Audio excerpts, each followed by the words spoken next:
Great. Thank you so much, Blake. Thank you for having me. It's great to speak with all of you and see you all at least on my screen. And I hope I'll be seeing many of you in Chicago soon. Um, I want to talk to you today about this broad topic of the health of American democracy and the state of American voters. I want to talk about whether or not American voters really are so polarized or partisan or irrational, like you might have heard.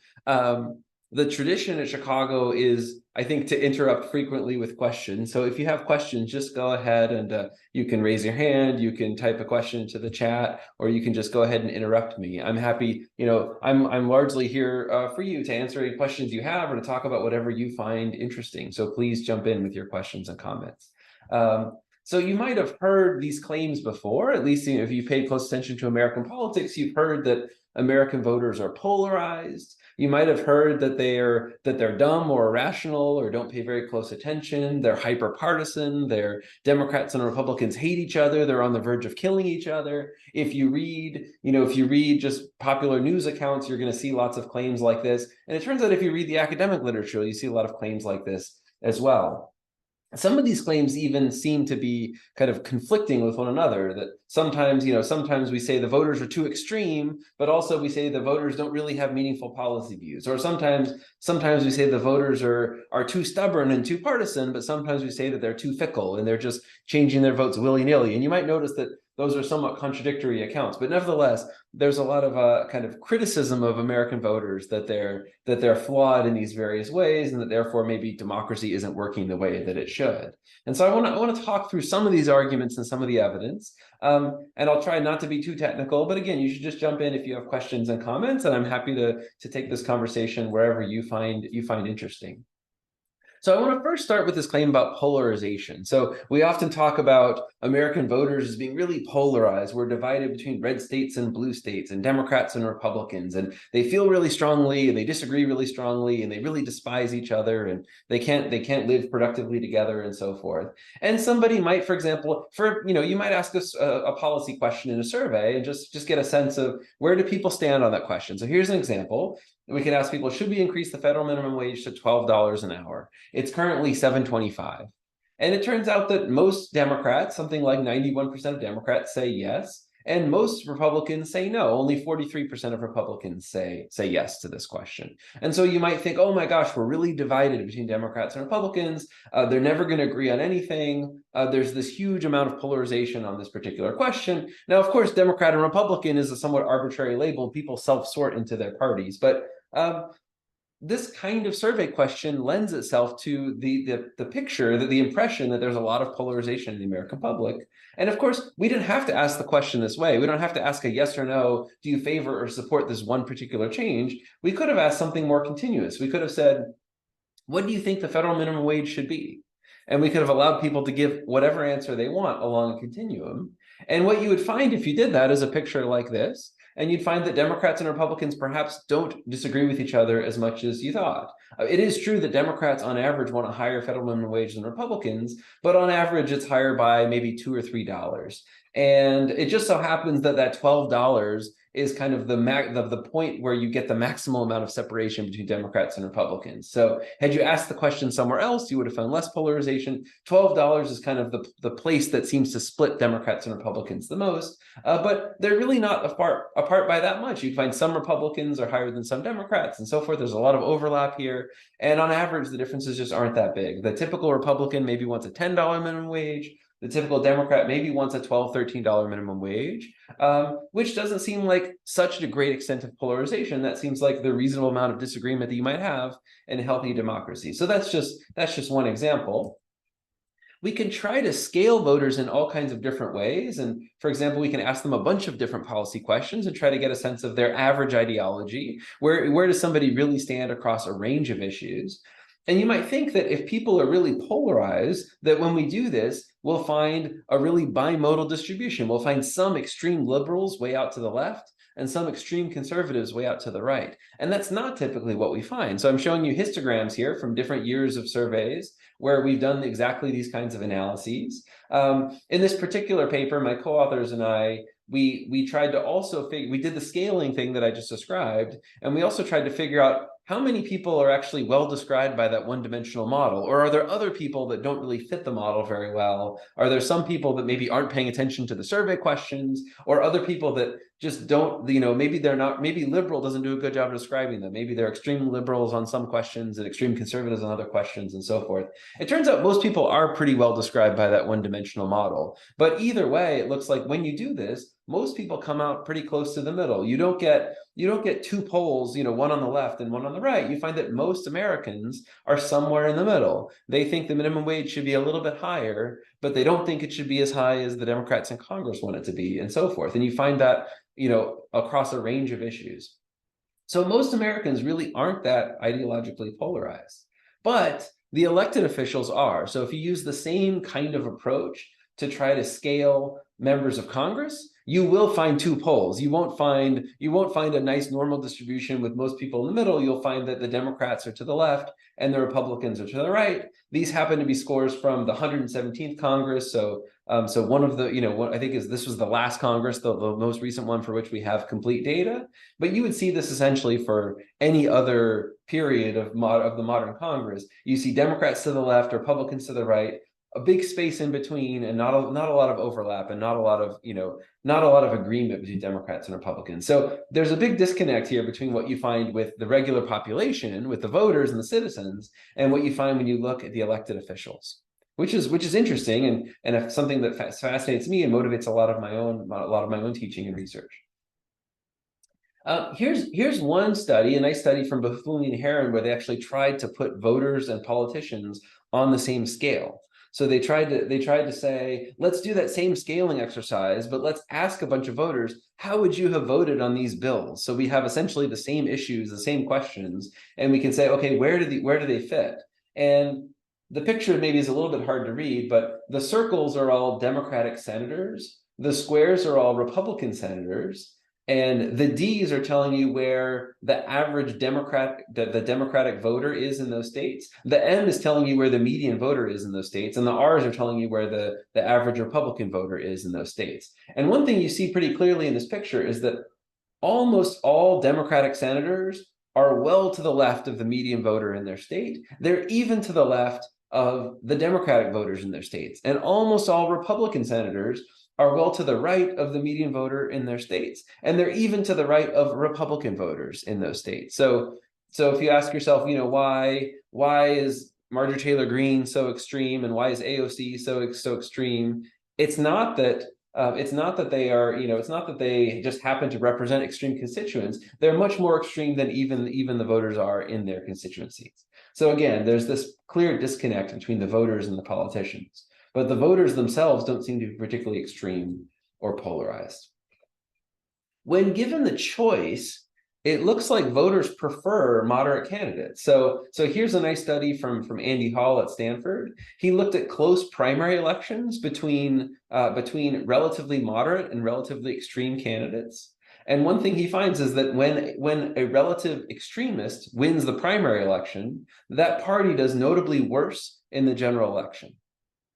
And so it seems like when given the opportunity, voters strongly prefer the relatively moderate candidates. If you nominate an extreme candidate, your party is going to do worse in the general election. And yet we still have all this polarization here. So it seems like when, again, when given the option, the voters are preferring the relatively moderate choice, but there just aren't that many moderate choices that are on the ballot very often. And for those of you who are voters in the US, you probably can relate to that at least somewhat. And maybe some of you in other countries can relate to that in your home countries as well. I'd love to hear more about that. It's also true that the extent to which moderates do better is largely driven by the moderate voters. So you can, for example, look at which voters are switching the party they support between elections. Which voters are switched from voting for Obama in 2012 to voting for Trump in 2016, or alternatively from voting for Romney in 2012 and Clinton in 2016. And sure enough, it's the voters in the middle that are most likely to do this. So most voters are in the middle, and the voters who are in the middle are the ones who are most likely to switch back and forth between parties. They're the ones that are largely determining who wins and loses elections in the United States. Okay, so that's one thing I want to highlight is maybe the American voters aren't as polarized as you've been led to think. Most of them are ideologically moderate. Most of them are somewhere in the middle. Most of them would prefer more moderate candidates, and they don't actually get very many moderate candidates, but they choose them when they're given the option. Another claim you might have heard is that Democrats and Republicans are just living in different worlds. Maybe they don't even the basic foundation of democracy is fragile because Democrats and Republicans can't even agree on basic facts. And even that seems to be not quite right. We've asked lots of kind of factual questions like, what do you think the unemployment rate is? What do you think the inflation rate is, et cetera? So lots of kind of basic factual questions. And we can ask Democrats and Republicans the same questions and just see how far apart are they.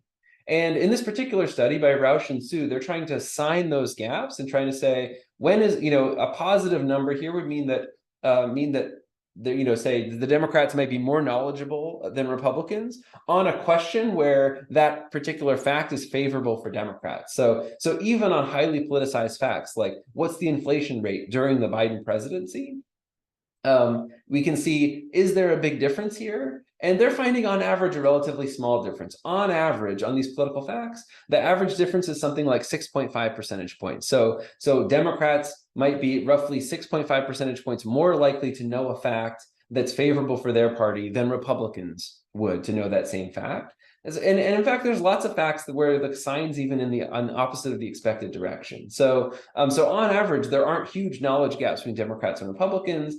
People, it's not like they're living in completely different worlds. And one concern you might have is that even this is overstating the extent of disagreement and a factual disagreement, because one concern you might have is maybe people just lie in the surveys. Maybe you're more likely to say the thing in the survey that's favorable for your party rather than the thing you actually think. So there was one nice study on this. Pryor, Sood, and Khanna did a study on this where they essentially said, in one case, they went to people and said, instead of just asking the generic question, they just said, it's really important that you try to think carefully and give us an accurate answer.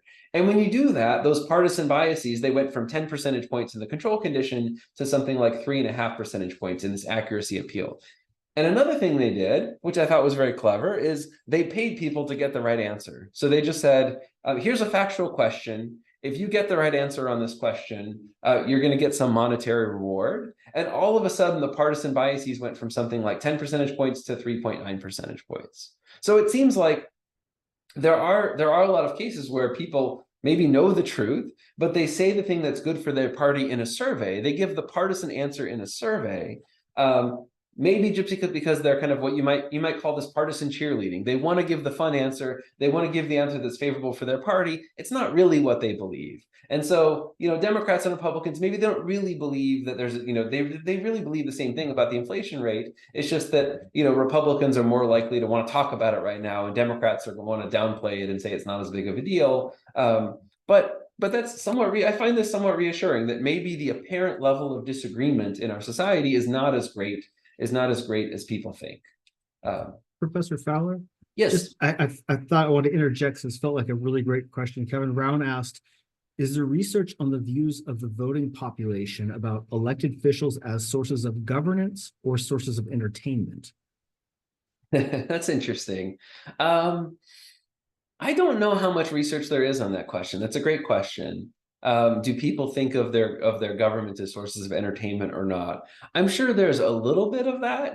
Just my intuition tells me there's a little bit of that. Like, Donald Trump is a television celebrity who is in some ways kind of entertaining, and maybe some people voted for him for that reason. I suspect that's not a huge factor. When we try to study what are the factors that really drive people's vote choices, I mean, policy seems like the number one thing that drives people's vote choices. It seems like finding candidates who match, who match the policy preferences of constituents is one of the number one things that determines who wins and loses elections. And that suggests that it's not about entertainment, it is more about governance. And other big factors include things like just competence and quality and corruption and so forth. So I suspect that this kind of entertainment thing is relatively modest, but there could very well be an effect there in that if I recognize someone, if I know them, if I trust somebody, if I find them entertaining, maybe I'm more likely to vote for them. But that would be interesting to think about how to study that in a more systematic way. Thanks.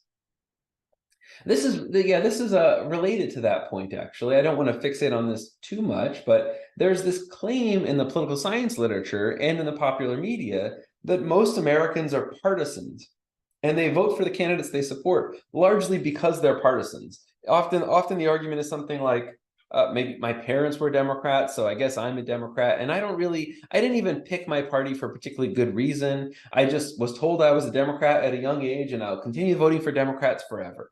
And that's a pretty grim view of democracy, if that really is how things are working. But that's the common claim. That's the common claim in this literature. And so in one research paper, I essentially just went through all of the bits of evidence on this. So here are the arguments that people make.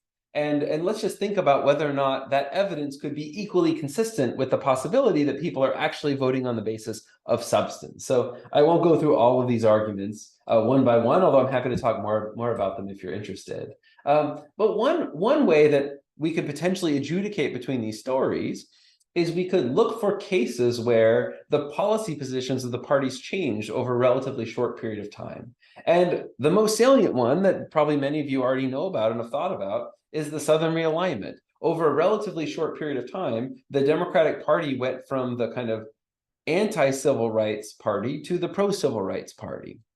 And so for people who feel strongly about civil rights as an issue, we can see, did they switch the party they support in elections, or did they somehow change their position on civil rights, or did they rationalize their vote in some other way? And by and large, the evidence suggests that people changed who they voted for pretty quickly. So for example, if we look at Southern white voters who were generally pretty conservative, at least were generally pretty conservative on these civil rights questions, they switched very quickly from supporting Democrats predominantly in presidential elections to supporting Republicans strongly in presidential elections. And that happens over a relatively short period of time.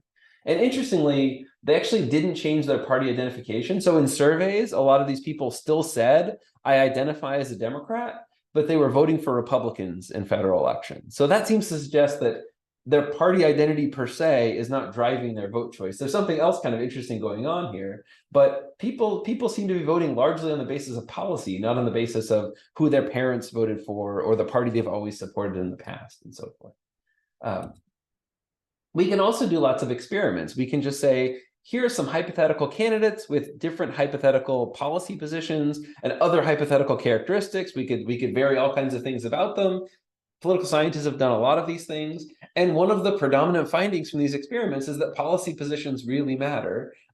If I give you more and more policy information that perhaps conflicts with your expectations, you become less and less likely to vote in line with your party identity. So in the absence of so in this particular experiment, in the absence of any policy information, people are voting for their party something like 71% of the time. That's actually not even that strong, right? You could imagine you could think of lots of reasons why, you should expect this to be a higher number. And as I give you more and more policy information, particularly if that policy information doesn't align with your expectations, you become much less likely to vote in line with your party, such that even with 3 pieces of surprising policy information, you actually are voting for the other party more often than not. So this seems to suggest that people are quite responsive to this policy information and they're not so stuck in their partisan habits. They're willing to vote for the other party if in fact the candidates don't match their expectations and are offering different policy views than what they expect. Yeah, there's this question here. Do I think the current voting system functions to extract public opinion? Maybe you want to say more about, you can jump in and say more about what you're getting at here. Sure. Do you hear my voice, by the way? Sure, go ahead. Yeah. So I think you mentioned the rivalry shown between two parties are the result of saying something good in front of the surveys. And I was curious if that could be applied in the election. So maybe they might be thinking, oh, because the others are saying this, I might support for this party. But I was curious, if the current voting system, like voting on one of the parties, is actually represent the result of the election. Does it kind of extracts their inner opinion? I was curious if that actually reflects if the voting system actually reflects their inner opinion or not. That's the question I have. If that makes sense. Yeah, I mean, I think, like policy positions are a very strong predictor of who somebody votes for. So it seems like in the aggregate, both at the individual level and at the aggregate level, policy is one of the big drivers of vote choices. And so in that sense, election results do reflect public opinion. Although when the choices are so polarized, there might be a lot of voters who are kind of close to being indifferent, right? If the choices are Biden versus Trump and you're somewhere in the middle and you're unhappy with both of them, then there's only so much, there's only so much you can do with your vote. You can either vote for someone who you disagree with on one side or disagree with on the other side. And so it could be that elections only weakly reflect public opinion or only very noisily because there's all kinds of other things going on as well. Yeah, maybe we can come back to that later if I did a bad job answering that. Another claim that people make is that a lot of people don't have real policy positions and they kind of just instinctively and naively respond to what they hear from party leaders. And in fact, one claim in the literature is so strong as to say that people will just automatically oppose anything that the other party proposes. So if you're a Democrat and you hear Donald Trump propose the border wall, that all Democrats just instinctively are against it. And that's, and certainly that probably matches a lot of your kind of expectations. And in fact, there are experiments showing this kind of thing, that if you hear, oh, Obama supports this policy or McCain supports this policy, it does have a big effect on people's positions. Will Howe, one of my colleagues at the Harris School, he and I did a study on this, and we were skeptical of these kinds of claims. One reason we were skeptical is because these experiments are pretty artificial. And usually in these experiments, they just tell you about the position of one particular elite, like Obama or McCain or Trump, et cetera. But they don't tell you about the position of the other party. And we thought one thing that could explain the result is that voters might be reasoning to themselves, okay, if I hear that Trump supports it, I should assume that the Democrats oppose it. And maybe they're opposing it for good reasons. Now, that need not always be the case. It turns out that most of the policies that we discuss, that are really salient in the news are ones where Democrats and Republicans disagree. That need not always be the case. But it could be that the reason I'm responding negatively to something from Trump is because I'm inferring that Biden probably opposes it, right? And so we just said, let's do the simple experiment where we randomize both the in-party and the out-party position. And when we did that, it turns out that you no longer get this kind of backlash effect. So if I'm also getting a signal from, say, Joe Biden, I no longer react negatively to Donald Trump if I'm a Democrat, and vice versa. If I'm a Republican, I no longer react negatively to Biden if I'm also getting a signal from Trump. So that suggests that most voters are somewhere in the middle, and they're trying to reason, and they're not just instinctively opposing everything that Trump says. They're listening to what he says, but they're listening more to people from their own party, which makes perfect sense. And then we did another version of this experiment where instead of just a binary signal, like Trump supports or opposes something, we actually gave a continuous signal. So we said, for example, Mitch McConnell would like to raise the minimum wage to this number, and Nancy Pelosi would like to raise it to this number. What do you think? And so we did experiments like this. And it turns out when we do those, people respond positively to numbers from both the in-party and the out-party. So Americans are not as partisan as you might think, that even if you're a Democrat, you still respond somewhat positively to what Mitch McConnell says about the minimum wage, even if you respond more positively to what Nancy Pelosi says. So, and again, that makes perfect sense. If you wrote down kind of a Bayesian model of you're a moderate voter and you're trying to figure out what the right policy is, and you assume that Mitch McConnell and Nancy Pelosi both have information that you don't have, this is a perfectly rational thing. And it seems like people don't just naively oppose whatever the other party proposes. I take a look at this question here. The trend toward more extreme candidates so that's a great question. That's a great question. There is a trend over time toward more extreme candidates. If we look at polarization in Congress, it's been increasing for the last 50 years. And so Kevin's asking about that. Why do you see increasing polarization, even though the voters are moderate and the voters aren't necessarily increasing in their ideological polarization? That's a big question, and I think there are lots of different potential answers to it, and that's one where I think nobody has a really satisfying answer, but I suspect there are probably lots of different things going on. I have several studies on this topic. I think one factor is the party leaders themselves are becoming more extreme over time. I think another factor is that there's been geographic polarization, so that Democrats and Republicans are increasingly living in different places. Cities are becoming increasingly Democratic, and rural and suburban places are increasingly becoming Republican. And that drastically changes the incentives for, say, members of Congress and elected officials, because most elected officials are increasingly representing co-partisan constituencies. So I think that's actually a big part of the story, and I'd be happy to talk about that if you're interested. There's probably a lot of different things going on. I think another big part of it is just that it's become a less attractive job over time, and most sensible, moderate people don't want to run for office. And that's probably gotten worse over time. And so if you wanted to think about how do you address this polarization, you'd want to think about how could you make elected office a more appealing proposition for just a smart, competent, reasonable, moderate person. And you might think about things, we could talk about lots of different reform ideas. You could talk about campaign finance reform. You could try to pay them more and so forth. But I think that's a big problem that you want to solve, is how could you even get reasonable, moderate, competent people to want to run for office to begin with? Okay. That's a great Professor question. Fowler, I was going to say, I think that dovetails into a question Lucas proposed, the idea that Americans, is it possible to say Americans are not that polarized in terms of party loyalty, but in terms of values? Yeah, that's a great question. Certainly, there is a lot of value disagreement in the American population.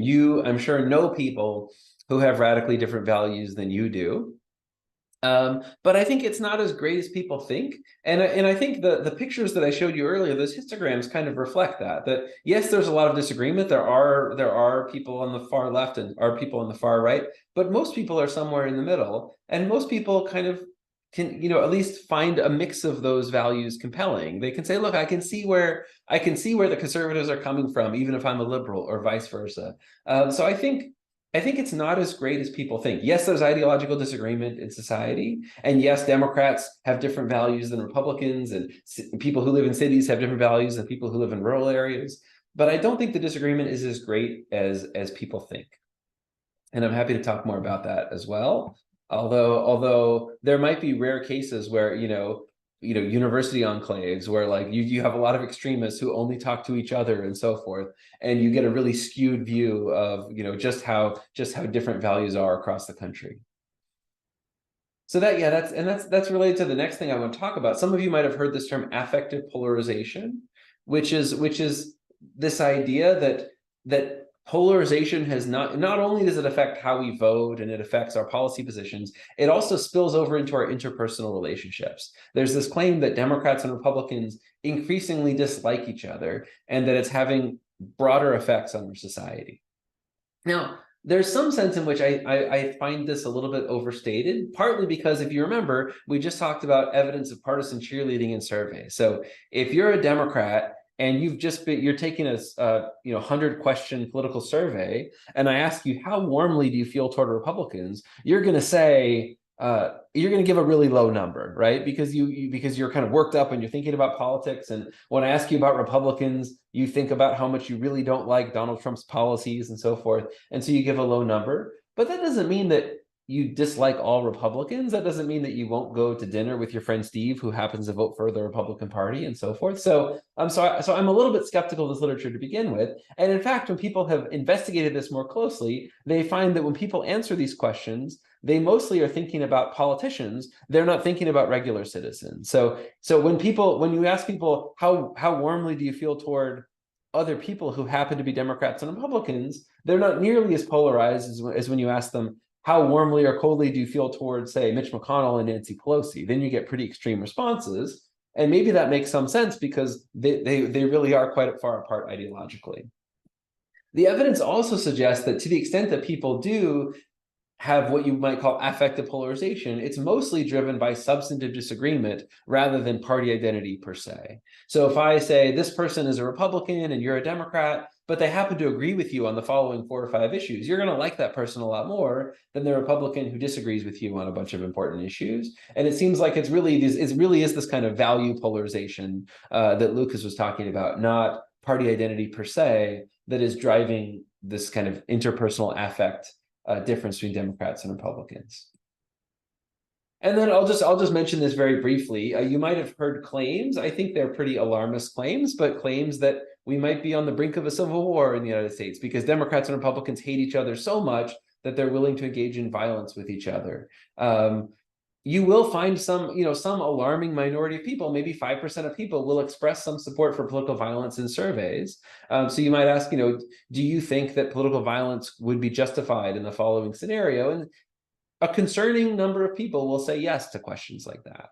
But remember that there is partisan cheerleading in surveys. So some people aren't paying attention to the survey at all, and they're just answering randomly, and that's inflating those numbers. And some people are giving the overly partisan answer that they don't really believe.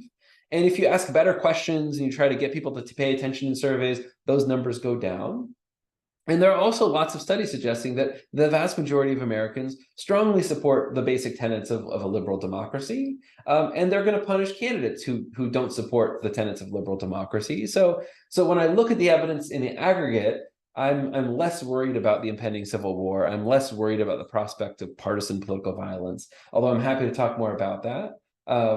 I just think a lot of this is probably overblown. And when you look at the evidence, I think the state of liberal democracy in the United States is probably healthier than most people give it credit for. I don't want to take up too much more time. There are a lot of claims that voters are irrational.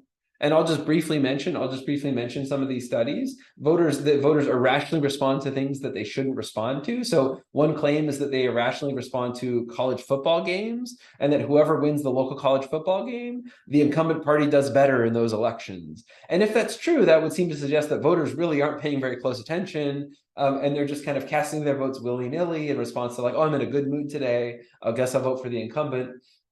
If there was a big effect like that, that would seem to be somewhat troubling for the prospects of, say, electoral selection. Are we actually doing a good job selecting the better leaders and so forth? Fortunately, I think this paper is wrong. I think there is not an effect of college football on elections. I've written a follow-up study on this where I've essentially debunked the findings. We can talk about those if you're interested, but it seems like the results really don't hold up to scrutiny and are probably just one of those chance false positives, which of course can arise from by chance if you're unlucky, and you can make them more likely by kind of playing around with your specifications and hunting for exciting, surprising findings. So we can talk more about that. There's a similar story about shark attacks. I won't belabor this too much either, but there's a claim that that shark attacks in 1916 hurt Woodrow Wilson's vote prospects in New Jersey. And it's a similar kind of story that, voters are irrational because they responded to shark attacks. And again, that's the kind of case where you look at the evidence and it seems like it's just not there. You could have found any estimate. You could have found an estimate that made it look like shark attacks were helping Woodrow Wilson. You could have found an estimate that made it look like they were hurting Woodrow Wilson. The study happened to pick one of these estimates that made it look like it was hurting him, but the evidence just really isn't that convincing.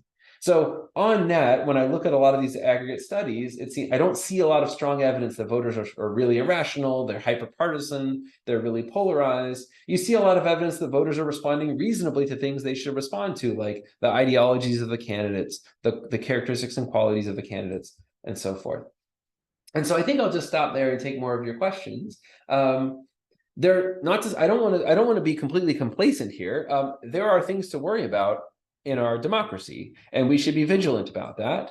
And one of the things I think we should be worried about is just how out of step our elected officials are with the general public. Why are the elected officials so polarized when their constituents are relatively moderate and pretty unhappy about that state of affairs? That does seem to be a major concern. And why is it so hard for us to get sensible, competent, moderate candidates to run for office to begin with? I think that is a concern, but nevertheless, I don't want to be too gloomy either, because I think there are a lot of things to be happy about. Electoral selection and accountability do work largely the way that they should. When a moderate candidate runs, they're more likely to win. When a competent, qualified candidate runs, they're more likely to win. And the voters aren't as dumb and irrational and partisan as people say. So I hope I gave you something to maybe argue with me about and think about, and I'm happy to take more of your questions. And I see a few came in on the chat that I might have missed. So go ahead and point them out to me. I see. So, Professor Fowler, starting just from the last one, and again, thank you for sharing your insights with us. I hope everybody was able to glean stuff and, as you said, found something to pick bones with you about, or support some ideas. Mahima Batheja, I apologize, I mispronounced your name, brought up the idea that the city is becoming increasingly more Democrat, and then rural and suburban areas becoming more Republican. But a lot of migration happens from cities to suburban areas and vice versa. And in general, in the country has high first-gen immigrants. Does this migration affect voting patterns? I think yes. I think a lot of the urban rural gap is because of moving. It's not exclusively because of moving, but certainly a big part of it is that if you happen to grow up in East Tennessee and you're a liberal, you're much more likely to eventually move to Chicago or someplace like that. And if you grow up in Chicago and you're a conservative, you're more likely to want to move someplace else. And so I think migration, even within country migration, probably plays a big role in that. It's probably not the only role. There probably is also some selection effect of living in a city. My colleague Chris Berry is actually working on a study on this right now, and he's trying to disentangle all these different factors.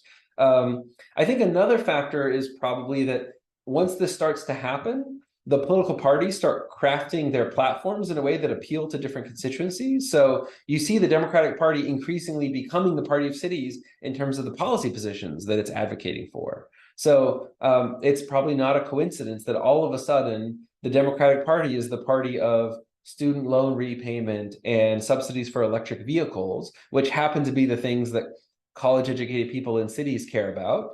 And the Republican Party all of a sudden is pushing for things that people in kind of former manufacturing towns care about. That's a big change, actually. That wasn't the case 10, 20 years ago. And that's probably not an accident. It's probably that, so these things kind of go together. So I think that's a complicated story and there's a lot going on, but I think moving is definitely a part of it. And Professor Fowler and Lucas had a follow-up question I think also ties in very well to what you're just talking about, which is the idea that if people are not that polarized, why do you think the perception of polarization is so big? And I think it's something that your Not Another Politics podcast co-host Viola de Judo would talk about with this. Do you speak a little bit to the perception of polarization? Yeah, I think there's a few things going on, but one is the media makes it seem like there's a huge amount of ideological disagreement. If you flip on cable news, you either get, of course, you look at elites, right? Elites are either, pretty conservative Republicans or pretty liberal Democrats, and you don't see anyone in the middle. And journalists are kind of the same. If you flip on Fox News versus MSNBC, you get conservative and liberal perspectives, and you don't hear anybody in the middle. And I think the same thing is true on social media. So the loudest voices, the most vocal people, the ones who are kind of dominating, even probably the ones who dominate your dinner party conversation sometimes, they're more likely to be extremists. And then the moderates just kind of keep quiet and they say, I'd rather not get into a big fight about politics right now. And so I think there's this impression that people are more polarized than they are because the extremists are more likely to speak up and more likely to dominate the conversation. So I find that to be fascinating in and of itself. And it, of course, need not be that way. It could be that at some point, the moderates, jump up and say, okay, like we're not putting up with this anymore. But it's probably not an accident that people who feel strongly are the ones who are most likely to vocalize their views, and they're most likely to want to run for office to begin with, and most likely to want to say, write political news for media outlets and so forth. So I think it's easy to see why there's a disconnect between reality and perception. And actually, off of that, Professor Fowler, Tet asked about if voter tendencies towards certain ideologies and parties have correlations with their educational backgrounds. So that is changing over time. I think it used to be the case. So college education has always been kind of tricky because historically, on average, richer people were more Republican in the United States, and college educated people were richer. And so you might think that on average, college educated people should be more Republican than non-college educated people. And that's kind of counteracted by the fact that the kinds of people who go to college to begin with are probably the kinds of people who are actually a little bit more liberal. And maybe there's even a treatment effect where going to college actually makes you more liberal because you're kind of in this kind of progressive environment with lots of other liberals around. So there's competing effects, and it's actually changed a lot in recent years. So there used to be only a weak relationship between college education and vote choice. And it keeps increasing with every subsequent, every subsequent election, such that now there's a very strong relationship where college graduates are actually much more Democratic than non-college graduates. But that's a recent phenomenon that even in 2008 and 2012, that was a relatively weak relationship. And now it's very clear that the Democratic Party is the party of relatively young college graduates who live in cities. And so that's been a steady climb over the last 10, 20 years, and a relatively new phenomenon. I actually think if you just want to think about partisan politics for a second, it's actually a huge problem for Democrats right now for a few reasons. One, only about 30% of Americans are college graduates. So you're going to have a hard time winning federal elections by only appealing to college graduates.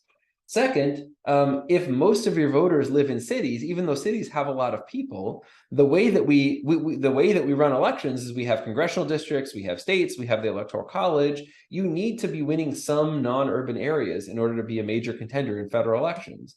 So you might have urban areas that are 90% Democratic, but then rural areas that are 60% Republican, and that's going to be a huge advantage for Republicans in congressional elections, because there's going to be some districts that are really solidly Democratic districts, but the modal district is going to be a Republican district. So that's a bit of a mistake, I think, for the Democratic Party to fixate so much on college graduates who live in cities, because the numbers just aren't there, and you need to appeal to a broader base to try to win, say, big presidential elections. And Barack Obama did it really well. In 2008 and 2012, Barack Obama did a fantastic job of appealing to working class people in places like Indiana and Iowa and Wisconsin and Michigan and so forth. And since Obama, no Democrat has done anything like that. And I think it's a real uphill battle for Democrats in upcoming federal elections, because their base just isn't enough people, and they're not in enough places to be winning major elections. And their only saving grace right now is the Republican Party's doing such a terrible job too, basically. Professor Fowler, Samyak has a question. How distortionary is election campaigning to electoral outcomes as compared to the business as usual sequence of the off-season of election sentiment? Yes. Say that again. How distortionary are campaigns to policy? So how distortionary is election campaigning to the electoral outcomes as opposed to like when it's not an electoral season? I see. So for election outcomes, so we can talk about that. Campaigning obviously matters to some extent, and we've done a lot of experiments on campaign effects. You can randomly assign knocking on people's doors or running television ads to try to figure out what works and what doesn't work, and how do you win votes and so forth. And most of those effects are pretty small. It's really hard to win votes. The best estimates imply that it costs something like $200 to win one vote, which means if you were going to try to, say, tip the results of a large gubernatorial or Senate race, you would need to spend just an inordinate amount of money, right? All these elections are being decided by hundreds of thousands of votes. So it's actually very hard to just buy election results. The campaigning does a little bit on the margin, but it's not gonna make the difference for the vast majority of elections. So campaigning works a little bit, but it's not going to persuade a ton of people, largely because the candidates are pretty far apart. The voters have strong views on those issues, and it's going to take a lot to persuade voters in the middle when they're kind of unhappy with both of the choices. Another question you might be asking is, how distortionary are campaigns on, say, policymaking? And I think the answer to that is probably very, very big. I mean, members of Congress spend so much of their time raising money rather than making policy. And I think that in and of itself probably has huge effects on our politics. And it also probably changes who even wants to run to begin with. Because if I ask most of you, do you want to run for Congress? I think most of you would say, no, it's kind of a miserable job. I don't want to spend all my time at fundraisers and call centers and so forth. I would like to be working on policy. That's why I'm maybe interested in going to the Harris schools, because I actually want to be a policy leader. I don't want to spend all my time kind of glad handing and raising money. And so that's a huge problem too. So that's a fascinating topic that I'd be happy to talk more about. Professor Fowler, Hiromu, who had asked a little bit previously about the, I just lost the question, my apologies, about public opinion and voting. He asks if there's low voting participation, would the election system still work to extract the general public opinion? Or hearing what you're talking about a little bit sounds like, is it just like, the loudest, the squeaky wheel gets the grease, the loudest people will have the most outsized impact? Yeah, I think voter participation is a huge deal. I think it matters a lot for political outcomes. Not everybody votes, and the people who vote are unrepresentative of the general population. So in general, richer, whiter, older, church-going people are more likely to vote than other people in the US. And it's also true that extremists on both sides are much more likely to vote than people in the middle. So that's definitely true. And I think if you could get more people voting and get the voting population to be more representative, I think it probably would have big effects on lots of things, potentially even in reducing polarization, because you would get more incentive for candidates to moderate, more incentive for moderate candidates to run, and so forth. So I think that does play a big role. Nevertheless, it's still the case that even though moderates are underrepresented in the poll at the polls, they still are the lion's share of the voting population because there are just so many more of them than extremists. And so it's still the case that in the aggregate, moderates are playing a big role in our elections. They're largely deciding who's winning and who's losing elections. And so it's a mistake for campaigns to ignore them and say, oh, I'm just going to play to the base. And in fact, an argument you hear often from candidates is, I'm gonna run to the extremes to try to turn out my base. And almost all of the empirical evidence suggests that that's a bad idea. That if you run to the extremes to turn out your base, first of all, there's just not a very big base over there to begin with. You saw those plots I showed you earlier, right? Most people are in the middle. They're not at the extremes. Second, if you do run to the extremes, you're really going to motivate and turn out the other side. So, if you nominate a relatively extreme candidate, you're going to motivate the members of the other party to really vote because they really dislike the extremist that you nominated. So the numbers just aren't there. It makes sense for campaigns to focus on people in the middle, even though the people at the extremes are more likely to vote. There are just so many fewer of those people than the ones in the middle. Actually, you really queued up Mahima's question quite well with that, actually. Question was, you talked about how the surprising policy items drive moderate voters towards the out-party candidate. So what kind of events or steps can the in-party candidate take or have taken to curb the switching or to neutralize the effect of surprising policy issues? I don't know if there's a trick. I think the thing you can do is to try to actually offer reasonably moderate popular policy positions. So I don't know if there's a magic trick or anything like that. I just think the party that offers the policy positions that are closest to the median voter is probably going to be the one that wins the election.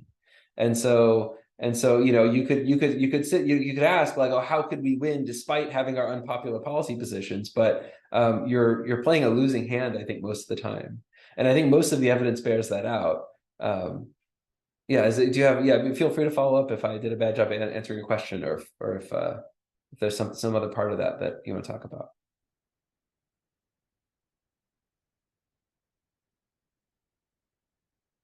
So the reason that I asked this question is that in a recent local election in where like I live and I don't live in the US, so there was this like one a person who's already like so there are like three tiers of political leaders that you can have. So one is at the municipal level, then the other one is at the district level, and then at the national level you've got the members of parliament.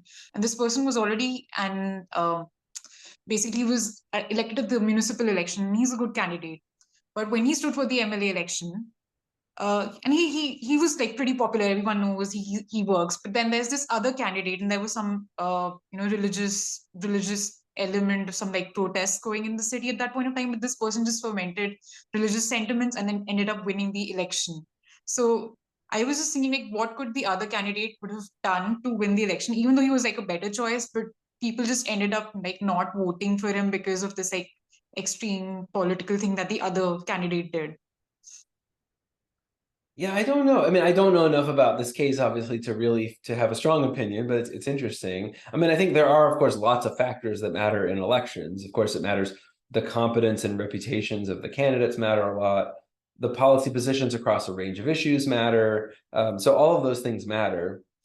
But I think I think there's no like silver bullet. I think the things you want to do are offer popular policy positions and try to and run competent candidates who are actually going to do a good job in office. There's probably not an easier, quicker answer than that. But and sometimes you lose. I mean, that happens. I mean, there's all kinds of noise and idiosyncrasy in the electoral process too, um, and yeah, I mean, I think one of the great things about living in democracy is that we have a whole process whereby we determine who holds office in a peaceful way. And then even if we're kind of unhappy with the result, we live with it and we move on most of the time. And that's a good thing. And so I think one of the great things about living in a liberal democracy is you don't have to agree with everybody to live with them in a peaceful and happy way. We have a way of resolving our disagreements and deciding on policies, even if we don't like each other, even though we might be unhappy with the election outcomes a lot of the time. So my own view is, yeah, of course I have my own strong views. Like I certainly like some candidates more than other candidates and so forth, but I don't sit around and worry about the fact that there's all these other voters out there that disagree with me. I'm actually glad that I can live peacefully in the same country as people that disagree with me, and we have a mostly functioning system that allows us to all live together and govern together without having to agree on everything.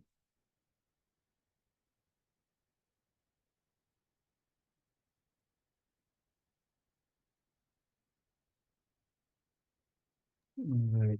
I'll take any last questions as we wind up.